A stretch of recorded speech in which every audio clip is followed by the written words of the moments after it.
बिस्मिल्लाहिर्रहमानिर्रहीम। अस्सलाम वालेकुम। Welcome to my channel Fatima voice centre. चंद बातों को खुले अल्फाज में करूँगी, बुरा मनाने वालों से पहले मास्टरत करती हूँ।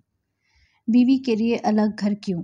इस जुमले ने हर घर का सुकून गारत किया हुआ है। दीन इस्लाम सब भूल गए। जिस मुआशरे में हम रहते हैं, इसमें मियाँ बीवी एक साथ खाना खा लें, एक चारपाई पर बैठ जाएं, तो वह वेला मच जाता है कि बेशर्म हो गए हैं।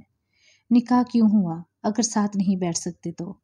गर्मियों में शादी हो तो हाँ बेशर्म है, कमरे में सोए हैं, बाहर देवर और ससुर भी सहन में हैं, सोए हुए हैं। अगर इनके सामने बहू सोए तो वो बेशर्म नहीं है? वाह तेरा दीन।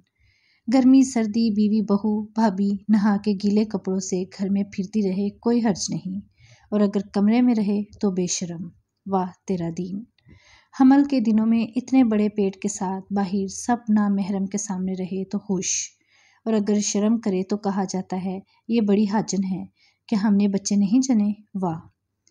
औरत घास काटने जाए, बाहर 1000 लोग देखते हैं कि किस तरह बाजू ऊपर करके गठड़ी उठा के जिस्म वाजिया करके आ रही है, मगर कहीं जाए तो टोपी वाला बुर्का क्यों? सर पे दुपट्टा होना चाहिए, वह पगड़ी की तरह बना के सर पे रखो, आगे बेशक दुपट्टा ना हो, जबकि पर्दे की जगह ही नंगी हो जिसको ढांपना चाहिए।